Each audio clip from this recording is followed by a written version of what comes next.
¿Es el 666 el número del anticristo?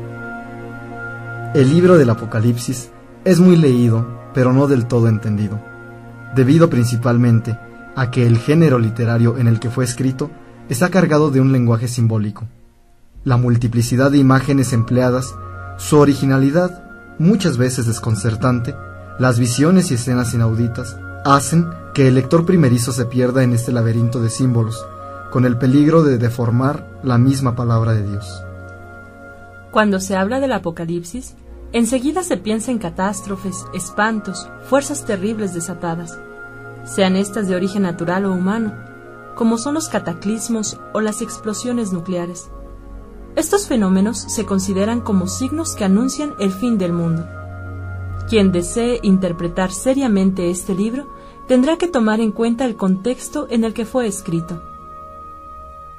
San Juan fue inspirado por el Espíritu Santo para dar un mensaje de consuelo y fortaleza a los cristianos de su tiempo, que vivían bajo graves peligros y persecuciones. El libro se redactó durante el imperio de Domiciano en el año 95 después de Cristo. Sin embargo, se piensa que algunas partes ya estaban redactadas desde tiempos de Nerón, poco antes del año 70 después de Cristo. En su escrito, el autor refleja la preocupación por los problemas que los cristianos afrontaban al vivir en el corazón de un imperio idólatra. Los romanos consideraban al emperador como un dios. Por eso, los cristianos que no adoraban al emperador eran condenados a muerte. Como la situación era difícil y peligrosa, los cristianos empezaron a comunicarse mediante claves que solo ellos podían entender. Así, tenemos una controvertida cita. Aquí está la sabiduría, que el inteligente calcule la cifra de la bestia, pues es la cifra de un hombre, su cifra es 666. Confrontar, libro del Apocalipsis, capítulo 13, versículo 18. Que trataremos de entender en su justo sentido. Juan se encontraba preso por los romanos en el momento de escribir su libro. Confrontar, libro del Apocalipsis, capítulo 1, versículo 9. Su vida corría peligro, por lo que decide advertir a los cristianos de una manera velada sobre los peligros que les esperaban. No todos habían de entender su mensaje, precisamente para evitar que los soldados del imperio pudieran tomar represalias contra él.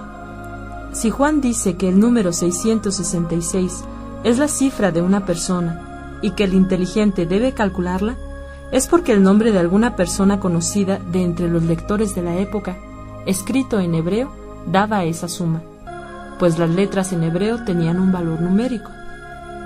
Este 666 es resultado de un procedimiento llamado gematría. Aunque el Apocalipsis está escrito originalmente en griego, la cifra presentada es según la numeración hebrea, que se escribe de derecha a izquierda y sin vocales. El valor de la fórmula, Nerón emperador, en griego César Nerón, con las letras indicadas sin vocales, Q, S, R, N, R, W, N, es el siguiente. Q es igual a 100. S es igual a 60. R igual a 200.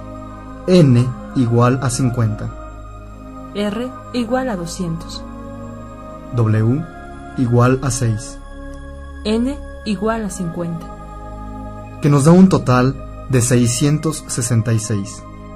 Las letras que corresponden al hebreo equivalen, en efecto, a la cifra 666. El autor, como se ve, invita a calcular esta cifra, que no se refiere a algo que sucedería en el futuro y que entonces no se conocía. Al contrario, el sentido de aquel número se podía deducir con un poco de inteligencia en tiempos del autor. Para los cristianos de aquellos tiempos, quedaba claro que la primera bestia se refería al Imperio Romano, que tanto les perseguía, y la segunda al emperador Nerón, que echó a los cristianos la culpa de todos los males del imperio. Tanto la bestia del Apocalipsis como el anticristo han sido asociados a personas, movimientos e ideologías. Por ejemplo, se considera anticristo a Hitler, a cuantos cismáticos y herejes han existido, incluso a algunos papas o presidentes. Todas estas atribuciones resultan fantasiosas, Algunos más llegan a la exageración viendo este número en todas partes, en el código de barras, en la credencial de identificación, en los boletos, etc., sintiéndose acosados por el mal. En realidad, el anticristo es aquel que está en contra de Cristo.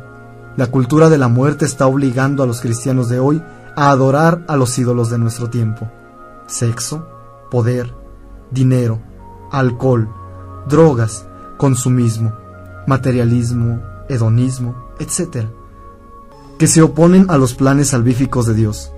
Ya estamos advertidos: ser idólatras es ir en dirección a la muerte. Hoy más que nunca, el cristiano debe actuar con fidelidad, esperanza y convicción para combatir y estar firme en la fe en el único Dios verdadero. Toda interpretación satánica, sectaria y milenarista de la Escritura queda desplazada cuando los cristianos nos disponemos a conocer y amar nuestra fe.